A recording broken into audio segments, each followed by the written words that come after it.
In today's episode, we hear from the CPOC Award Winner for the 2022 Employee of the Year and how Shasta Probation transformed prevention efforts in the school system by putting Schuette on duty. Enjoy.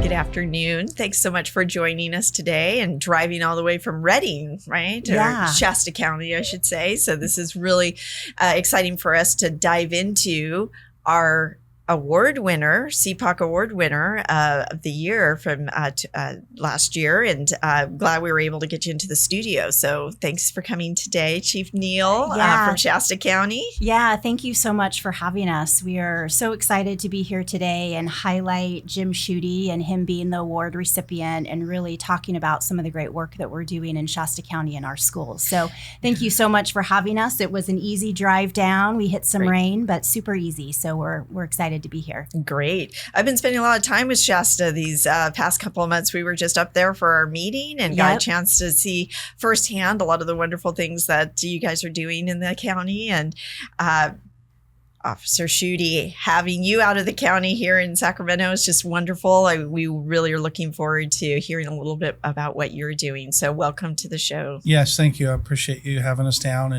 and having us on the show tonight. Wonderful. And so first, tell me, is there a special place in the house that you have put the award that you received from CPOC? So I put it in my office in our master bedroom. And my wife suggested, well, are you going to take that to work and put it in your office at work? And I was like, well, that's a good spot for it too. So right now, that's where it currently lives, is in my house. Note to self, we may need to get 2 awards for our award winners. You may want to be able to see it at home as well as show it off at work. That's great. Yeah, there were a couple of weeks, following the awards ceremony that everything was about Schuette, and we were talking about him on our social media, our office internet, at the county, just all over the place. So it's been kind of a length of celebration and appreciation. Absolutely.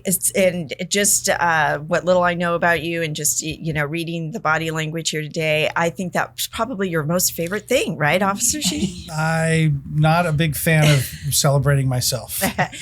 I understand. Sorry, you'll have to, hang with us for a little bit longer so that we can do that, because there's great reason to do that. And so why don't we dive right in and talk a little bit about the program and the reason, Chief Neal, you nominated Officer Schuette for this award. Yeah, so Officer Schuette's worked for us. He started with us in our juvenile rehabilitation facility and just thrived and promoted over to be a deputy probation officer. We are really excited. He has the natural skill set of a coach and a leader, and to work with community members, to work with youth.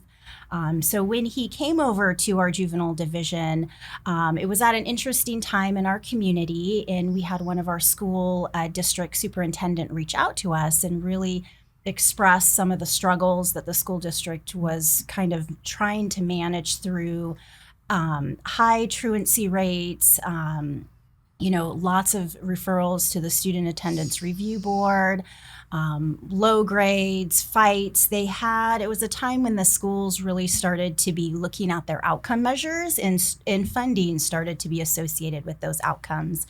And so at the time, Superintendent Harrell, reached out and said, how can you help us? And what does that look like?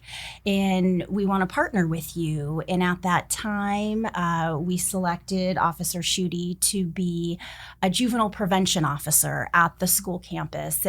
And for us, it wasn't a school resource officer, which we've traditionally seen, because after conversations with Superintendent Harrell, he wanted something different. He wanted intervention, he wanted prevention, he wanted support for his school staff. He had a vision that he felt we would meet. And so that's kind of how it started. And I think I shared this at the awards ceremony. Schuette was selected, and it was an immediate fit. When we think about probation and all the roles we play in the community and in the criminal justice system, we all have different strengths for different positions, and Schuette's is really working with the community, in the community with young people. And so he's been assigned, so this was back in 2018, and he was assigned there for the first year, and the program just thrived. And he just did, it was a natural fit. Everything that the school was hoping and, had anticipated that they wanted, Schuette just stepped right into those shoes and really supported the school. And after the first year, I'll never forget when Superintendent, Jim Harrell called me and says, our outcomes are amazing. Like, we've made great. Some significant headway in our absentee rate and our truancy rates. And it was at that point that the program really kind of took off, because Jim Harrell was all over the county in school meetings raving about Officer Schuette, and how can more Schuettes, in essence, how could we clone Schuette and get him out into the schools? And I shared at the award ceremony, there was a time where I was kind of dodging different school meetings, because everywhere I went, it was a hot topic, because Jim Harrell was pretty vocal about the work and the support and what Schuette brought to the school sites. And it was a natural mix, him working with law enforcement up in that community, as well as community-based organizations. And so it really just that's where the program started, and it's just grown from there. So what did you think when you were approached by the chief to start the program and move into this new environment without a little bit of a game plan, right? It sounds like you were very involved in being able to map out what that would look like. Well, yeah, and I think, and as Chief Neal said, it was kind of in its infancy when I was put up there. And so we were kind of working it kind of from a team approach, as to, what we were going to need as far as resources and what the time frame looked like, and how we'd interact with the different school staffs. And that was the bigger part of it, is it was new to them too. And so we had to interface with them and kind of, define what our role would be, what their role would be, and how that would look as a community partner in helping them resolve some of the issues, like Chief Neal said, with the attendance, with truancies, with other issues they were having on campus, and their other campuses as well. So by allowing that to happen as we progress through it, we would, I would always come to Chief at the end of the school year and say, hey, I got my wish list, and it would be, these are the things that came up throughout the course of the year, or these are things I see maybe we need, thinking forward in the future and stuff like that. And so it was truly, it was a team effort, and it was one of those things where my division director I'd ask him, and he would say, yeah, that's something I will, we'll sit down and we'll talk with Tracie. And Jeremy's always involved in what we're doing and with the chief and everything. So it helps out a lot. Yeah, that's great. And Karen, it was really nice, because the collaboration with the school and Schuette, the school would say, we need some support on school safety plans, or we need some support. How can you support us? And so it was really this continued communication in regards to what the school needed and what, Jim could offer. And I think one of the great things about Schuette is he always steps up. And he always brings things up, whether it's to his division director or me, and says, the school's wanting to do this. How do you feel about this? Can I do this? Can I collaborate with this partner to support them? And I think that that's what's made it so successful. And, Schuette jokes about his back to school wish list, but every, year in the summertime, I get Schuette's wish list. And, some things we can deliver and others we can. And the Gateway School District, where Schuette started and has been assigned has just been just super great and flexible, which has been really nice. That's wonderful. And, I'll share this, not to embarrass Schuette, but, I mentioned at the awards ceremony, going into this next school year, the school year we're in, we were going to reassign Schuette to a different school, a new school that we were taking on.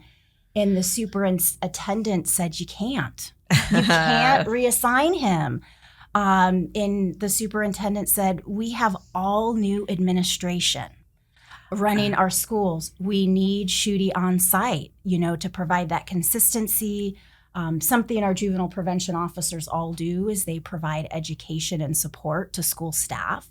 And that superintendent was insistent. And so we kept Schuette there just for this last year, and he's transitioning more into the oversight and kind of coordinator of the entire program, just because as years have passed, more schools want juvenile prevention officers. Right. And we're a team of 4 right now. And we're looking at adding an additional 2 to 4, in the next couple of years. And so as schools, struggle coming out of COVID, other issues that are coming up, they really have looked to probation for that support. And I think Schuette and the team that he's built has really made a huge difference in our community. Seems like what I'm hearing is that role really helps play that connector role that I often hear probation so critical in playing in whatever aspect, right? There's several things that probation does, but really what was interesting to me was the school aspect of it. So, and you touched on it. The popularity, it sounds like, that you're enjoying in Shasta. That's why we wanted you on the podcast. We definitely want to tap into your popularity and get us going here. So what we probably need to also kind of set the stage for is like a day in the life, and what that kind of looks like. And maybe it looked different when you started, and now it's a little bit different, today. But what is it that you're doing on a day-to-day basis? Okay. Well, so typically, the officer will go to the school, or I would go to the school, check in with the particular school staff there, and report. Get a report from them, like what has gone on or what had happened, anything that had happened if I hadn't been there the whole day prior to. And then from that standpoint, if I was there in the morning, I would greet kids coming into the school, and they would, obviously engage with me and have conversations with me and stuff like that. Ask them about how their day went, how the school went, that afternoon or what have you. Just kind of catching up on what I maybe hadn't been there for at that point in time. And then from that standpoint, I would go to yet another school. In my particular assignment, I had 4 schools. I had the continuation school, and then their mainstream high school, and then the 2 elementary middle schools. And so it was a combination of bouncing between those 2 campuses primarily. Some of the officers only have 1 school at this point, which means they're on there the whole day. And then once I would go to the other school, the same kind of process where I would check in with administration, check in with office staff, make sure there wasn't anything immediately pressing. And then at that point, just really kind of reach out to the student staff, and make my presence known on campus, that I was there and a resource if they needed anything. A lot of times I would have notes waiting for me. Hey, this parent called, they're having, struggles getting their child to go to school, or they're having struggles with behavior, or whatever the case may be.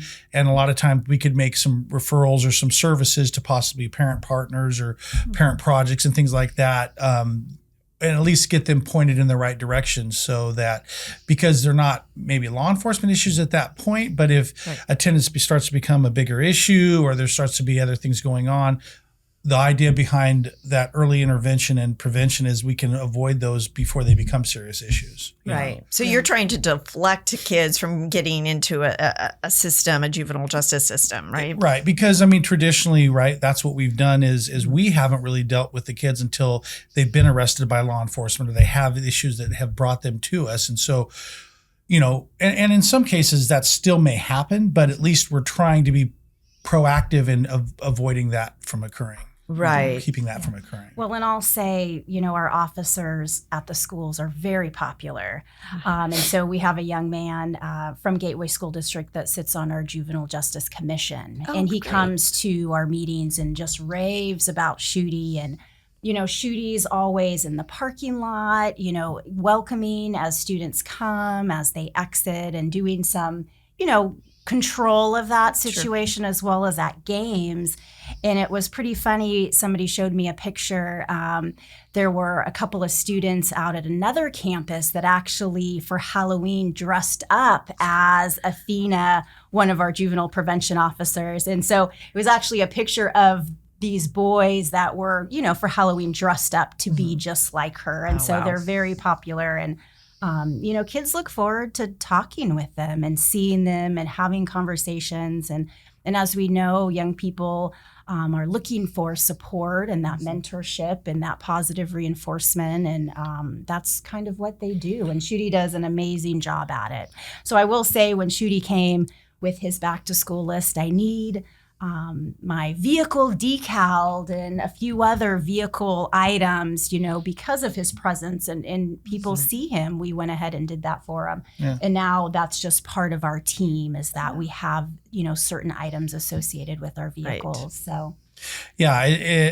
And like Chief said, we do want to be out there, we want to put ourselves out there as a, the ability to be part of the community, which we are. And I mean, and I believe that kind of goes to the point of making the community safer and, building those better lives that benefit us down the road, creating better citizens, which is where it starts in the school system, and this, the schools have their sets of challenges for sure, but us being there and our presence there, I think is very helpful in what we're trying to accomplish. And so, yeah. That's great. Well, what is it that you love most about what it is that you get a chance to do in this program?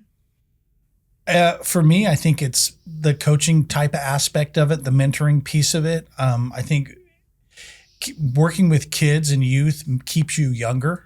Hearing how they talk and they're, and we've kind of all went through that and like the things that they think are so important or so,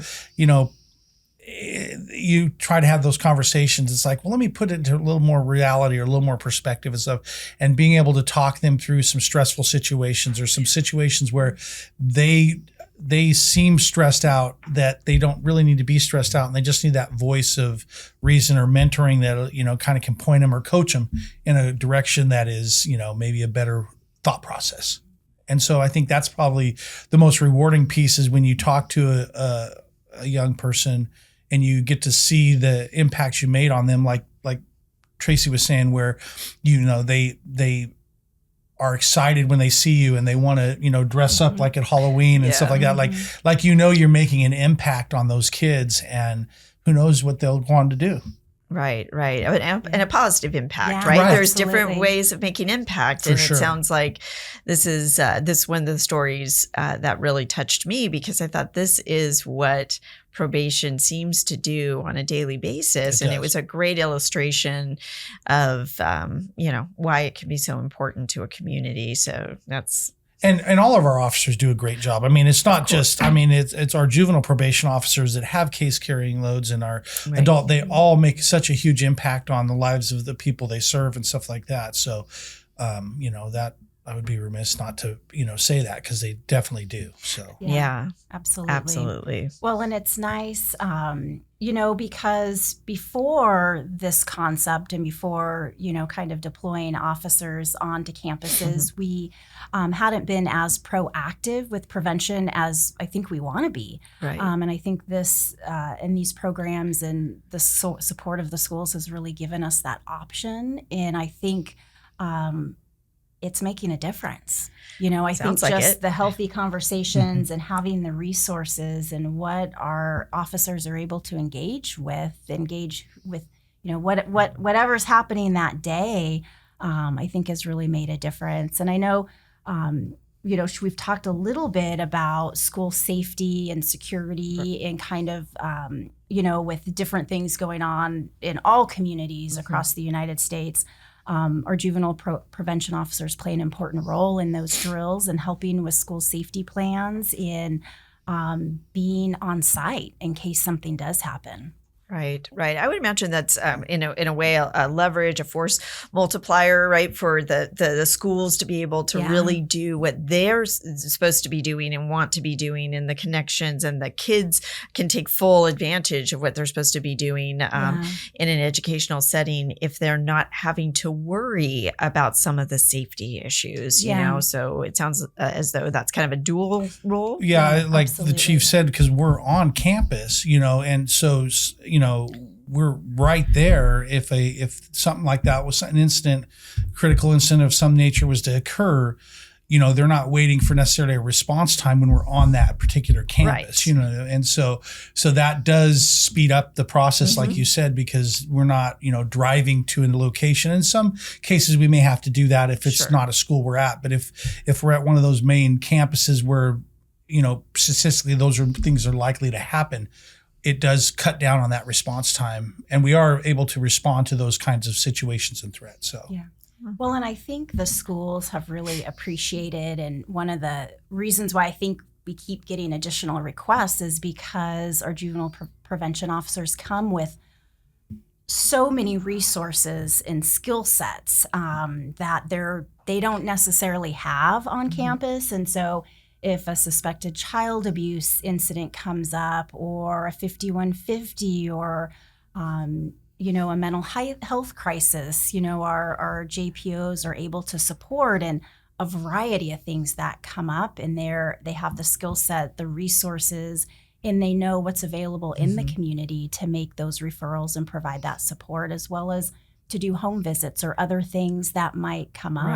Right. Yeah. Just a myriad of things, Yeah. it seems like, and all much needed, and all in one package, which is really, I can see why school districts are knocking down your door trying to clone you, Officer Schuette. Yeah. So, I mean, that's really apparent. And some of the things that you're talking about is also, I find, maybe hard to measure. Like you said, you don't know how some of the conversations and the feeling of support or safety that these youth who are, there in school now, and what they might be able to go on to do or avoid. And there's no way really of measuring that, except really the popularity, frankly, that it sounds like exists in Shasta because of the work that you've done. And so Yeah. that's really important to highlight. And I'm glad we're getting a chance to talk about that.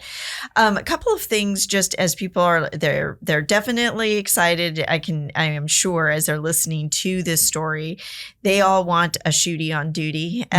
So how is something like this funded? How did you guys decide, to put this program into play? Yeah. So when it started in 2018, Jim Harrell, the superintendent, he wanted to fund a position.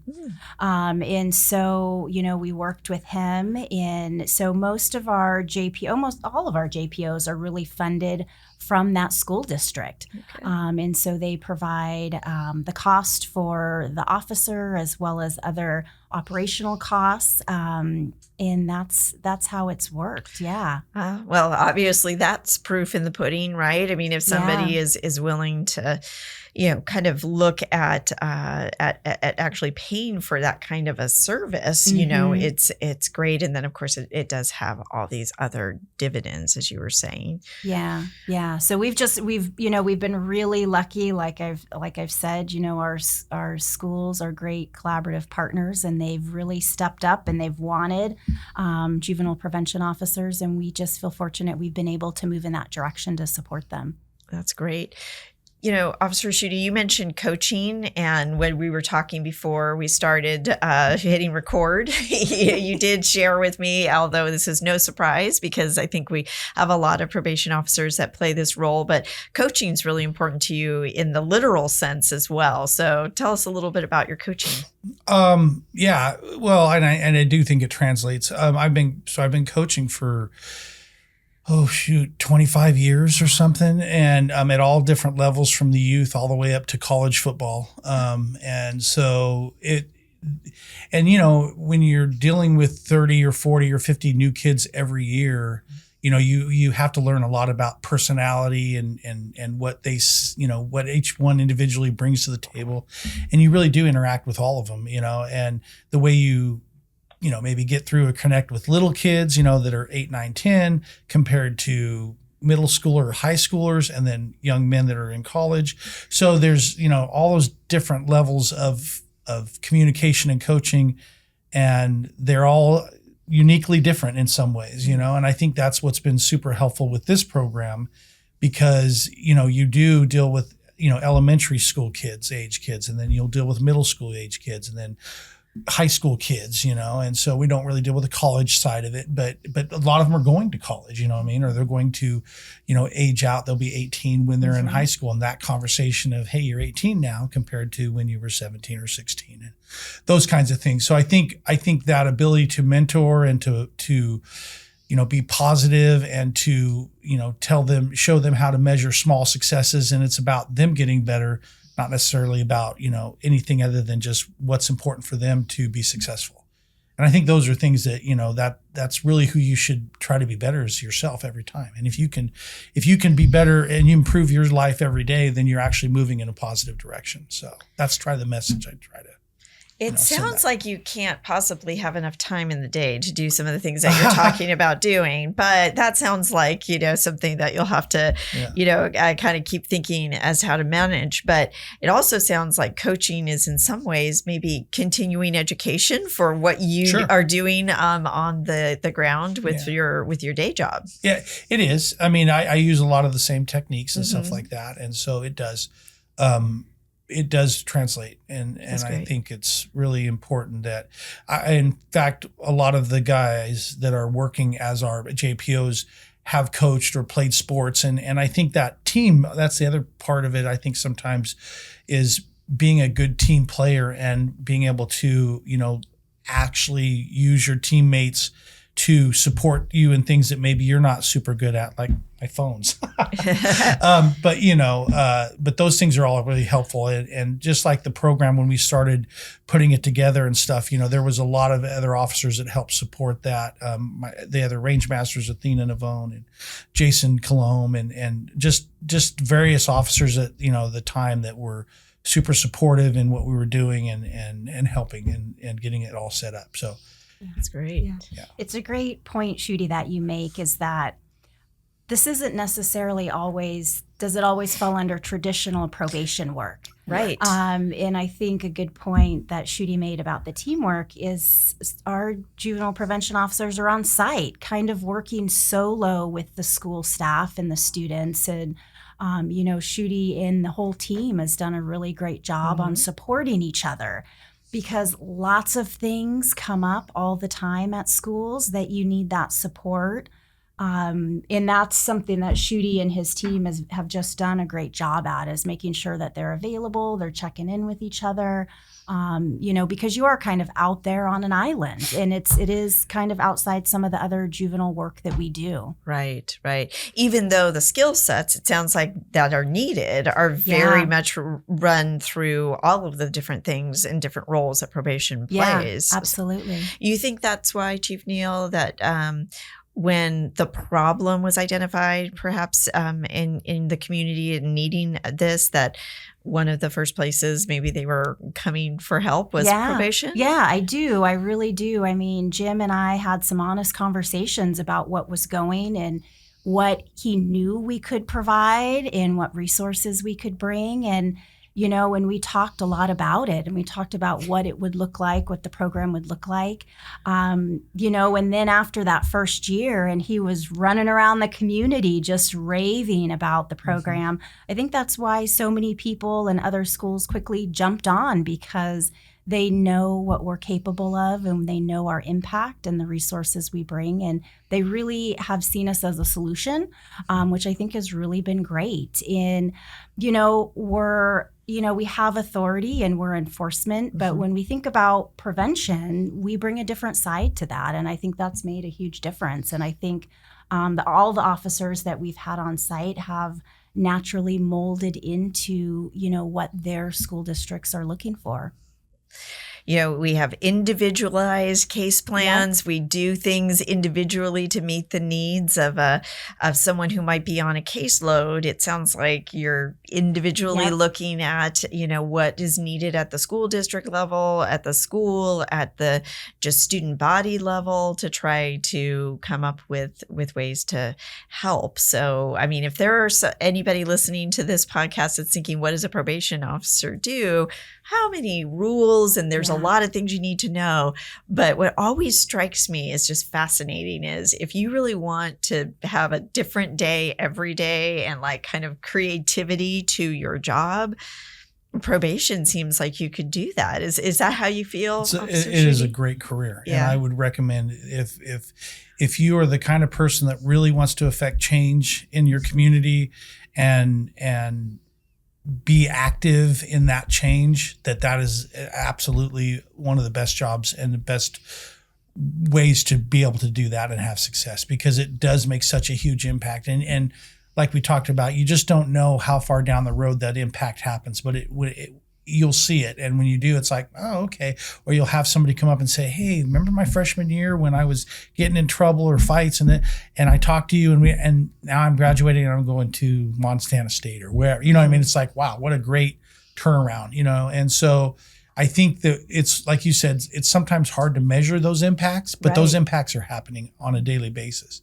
And so it's like, say it's a wonderful career. And I think that the amount of impact you have is just immeasurable, really, and you are able to do and get into so many facets of what a community needs. Yes, like Chief Neal said, it does need the law enforcement piece. It does need the accountability, but there's also the hope it brings to people, and that there is, that they can change and they can move into different directions and stuff. And we're just kind of introducing that in an earlier part of their, interaction with us, what I mean? Instead of it just being always at the punitive part, you know what I mean? So that's so important too, right? I mean, I always think of probation as the best kept secret, to how communities can work well together, and so being at an early age with positive messaging and different things that help. Gosh, that's probably going to pay dividends long after all of us here are kind of working in the field, right? Yeah, absolutely. And I think just the prevention aspect is it's priceless, for these young people to get the support that they need. Right. And our goal is for them to be successful and never have to walk into our juvenile probation division. Exactly.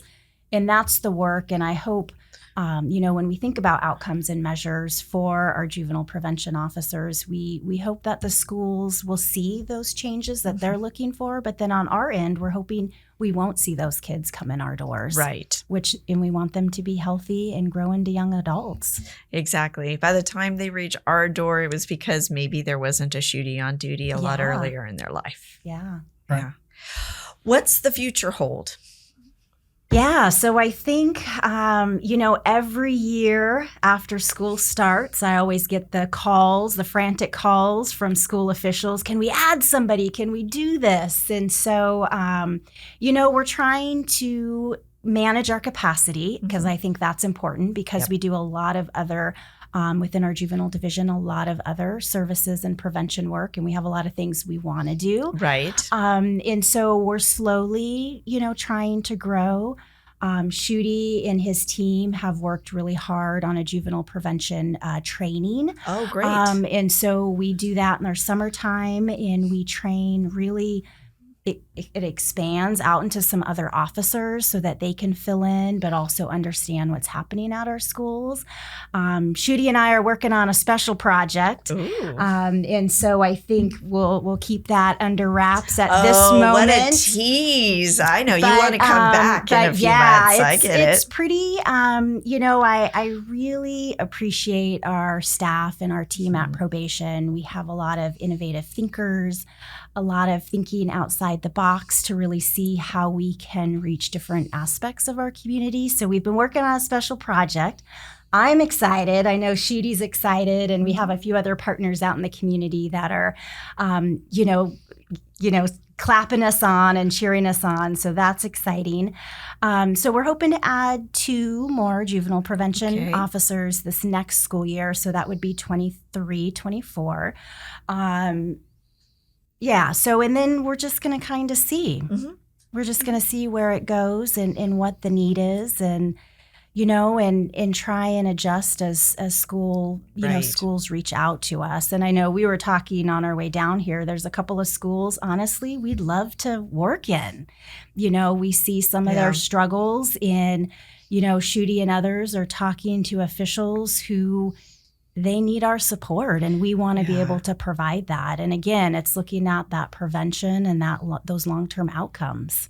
Yeah. So we'd love to come back once we, move along with our special project a little bit, and you'll be the first to know. Okay, of course. There we go. We've got an exclusive set up for this this part of the conversation. Well, that is. I can see you both beaming. You're excited about wanting to talk about that. And but you do say. I was going to ask a little bit about the challenges, and that is when you can grow too fast. I mean, we know labor shortages are hitting us hard. Across the board, not just in probation. And so, you want to be sure you're thoughtful, intentional about how that happens. And curious if you, are other counties doing something similar? Have you talked to any of your counterparts in other counties that maybe you can share kind of ideas around how you're doing the program currently? I don't know if you've heard. I've had a couple people reach out, ask me just like general overview stuff. Right. And really they're just kind of wondering more compared to like a traditional SRO, right? Compared to what we do. And so I try to explain to them the differences there that we do the SRO type stuff for sure. I mean, we do have that ability, but that's just not our sole focus. And so it's the other pieces that I'm trying to let them know what we provide as far as referral services and things of that nature, and the proactive piece and stuff like that. So, I've had, I think Butte County and we work, so we do mutual aid as well in the summer times and stuff. So a lot of our officers are out on, and so that's a lot of times when they'll ask the question, cause they'll know it, that we're doing that program in our county that they're maybe thinking about. But I don't know as far as official requests. Well, and I think, Schuette, you made a good point. So our JPOs are in the schools during school time. Right. And unless the school districts have a certain request for kind of the summer months or during holidays or different things. Right. And so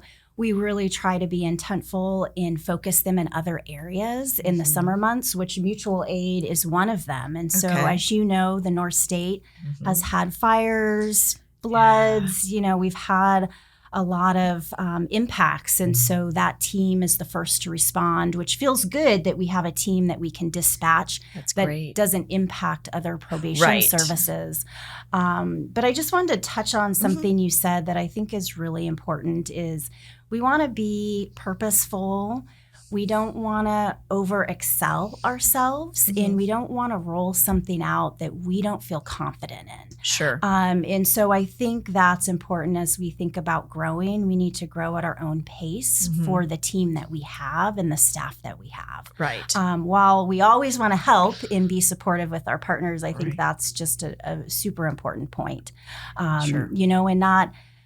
And I would hope, our concept and what we're doing, does flow to other counties, because I think we've seen some great benefit, and I think there is, benefit to other communities. It sounds like it could be. I mean, everything you talk about seems as though it would fit. And they would have to tailor-made it, to their community, because again, I don't know their community. I know our community in Shasta and stuff, but those seem relatively easy to, if you get the right people to vet those areas and stuff where they need to look at it, that could be easily accomplished, Sure. So. Sure. You know what it sounds like to me is we need to roll this into a CPOC training that we can offer for folks who might be interested in starting something like that. You may have a whole nother job to think about fitting into your very, very busy schedule. But this is very exciting, which it seems like it tells me why you probably nominated Officer Schuette for this award, right? I know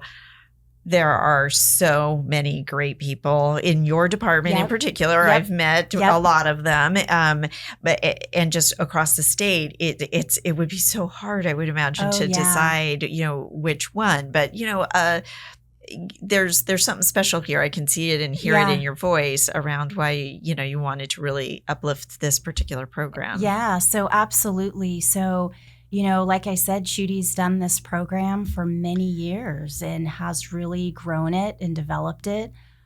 His efforts with the schools during COVID and some of the things that he did were outstanding. And in particular with Schuette, if he's not at the schools, he's helping in our juvenile rehabilitation facility. He's That's great. helping in other areas of the department. He's one of our range masters.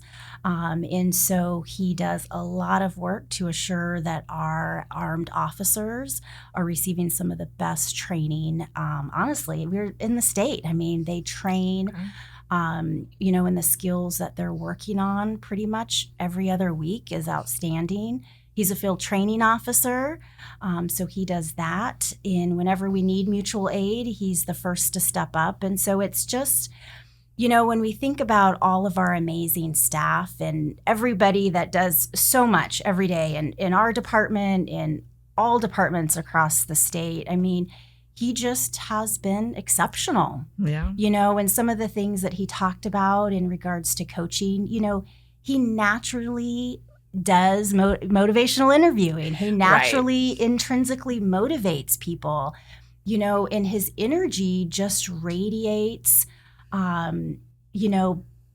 being healthy, having healthy conversations, in growth in young people. Mm-hmm. And so, when you think about everything that Schuette's done, it's just really amazing. And I may complain about his back to school wish list, but let's be honest, they're what's needed. Right. And so for me, it's how do I fund some of those things? Mm-hmm. And, he's always proactively thinking. Recently, all of our public safety officials, they're getting together to have these interagency trainings for really crisis management. And we were trying to do them quarterly, and we had one in November. And one of the drills was a school shooting at the school. Yeah. And everybody around the table, EMT, fire, law enforcement, they were all, wanting us to be a part of that and really trying to figure out how we would manage. And, Schuette was there and a couple of our other team members. But just the impact, right? Mm-hmm. And so when we decided to put the nomination forward, plus we have this great Schuette on duty kind of concept, Of course. that we can't get away from. It was just a natural fit. Sure. And I think when when Schuette's got 3 amazing children, an amazing wife, and I think when he got the CPOC, I mean, I think we were just all like super excited. Yeah. It was more than we anticipated, and we were grateful and excited, That was and it's amazing deserving. Oh. And Schuette's always, even on the way down here, it's not about me. It's not about me. It's a team effort. It really is a team effort. Yeah, Sure. he's still saying this. I'm like, Schuette, it's you. Yeah. Like, your leadership skills are off the charts, and you're remarkable in. He doesn't want to accept that. I see him now, like, looking down. He doesn't want to hear this. He Um, wants to stop you from all of the Yeah, talk. but I think we're just so fortunate. Right. We're so fortunate that, people like Schuette, and we have lots of staff that choose our profession and, can carry out the vision of our departments and kind of that work that probation is doing, not just in Shasta, but across the state. Absolutely. I mean, we play a very unique role in public safety, and it's a very important role. And there's so many pieces, and Schuette's program is just one of those. Yeah. And we have a lot to be proud of. Absolutely. And it does actually sound like you did figure out a way to clone Shooty. We So are. I'm We just are. saying, We this are. sounds like an awful lot on one person's plate. And obviously you're very, very humble, which, but I will say it was moving, like the award ceremony often is, to everybody who gets to kind of hear about it. And your story was just spot on. Like, we need to amplify it. It has a really important, kind of lesson, in it. It also made me think about the time. I remember your chief has also received CPOC awards before she was chief. And so high praise from somebody who knows what it takes to be a leader in this field. So. Well, I was super honored and unexpectedly so, because they had told me that the regional award was coming, but then the statewide recognition was, obviously I was not prepared for that, and so I don't know if Chief knew that or not. But she had a great poker face because she didn't sell it at all. But I do love it. But it really is a team effort, and I do want to. I can't stress that enough. Please. That it's not just one person. It's everything from Chief Neal to Jeremy Kenyon to James Goodwine, who was my supervisor prior to when I was out there all by myself. You know what I mean? And our adult division, our juvenile division, our community corrections, like all those facets of our department are amazing human beings and amazing individuals, and they do great work on a daily basis, and they don't always get all the recognition. That's right. And they need to get it in. So I want them to understand that I appreciate them, and I know Chief Neal appreciates them. But it's important work, and they do a great job. So and when I needed anything or resources come up or I have questions, they're always, the division directors, the supervisors, they're always willing to help and answer questions and stuff on things that I'm not sure about. And like I said, when I'm trying to go through a process, I'll bounce stuff off Jeremy or bounce off James, and they're like, oh, you should try this or think about this, and it's just good to have that extra help. And so, like I said, it is truly a team effort. So. No, and I know that's not just lip service that you're paying. No. I know that's it's probation seems to be the ultimate team player. I mean, it's at the core of our mission. We can't do what we do without kind of thinking about that globally as well as individually in these kind of conversations. And so obviously to be successful at the job, you need to really embrace that. And you and all of those people have been doing it without anybody watching, without anybody asking, without lights and, fanfare and all of that. And I think that's something really, really important. One of the reasons why we actually wanted to have you here today. I mean, I know it's a small thing, but we really wanted to be able to thank you and to thank you both and the entire team. And again, amplify the important work and sacrifices that you guys have made for the betterment of your community, which just happens to be what probation does on a daily basis, Yeah, absolutely. Well, we appreciate you having us. And I know having you up in Shasta for the quarterlies has been great. It's wonderful. Our team's been excited that you've wanted to come to Shasta, and Absolutely. We've tried to be excellent hosts for you all. So as you have been. Yeah. Excellent. Anything in signing off, Officer Schuette, you'd like to share? I just wanted to thank you very much for having us on the show. And, like I said, this is an honor as well. Hopefully we have gotten the message out that, we can hopefully be positive in a lot of different aspects in what we're trying to accomplish here. And I appreciate the time and effort of letting us come down and be part of your show. Absolutely. It's our pleasure and our thanks to both of you. So safe travels back to Shasta. Thank you. And I think we can say signing off on Schuette on Duty. We can definitely say signing off. Thank you. Thank you.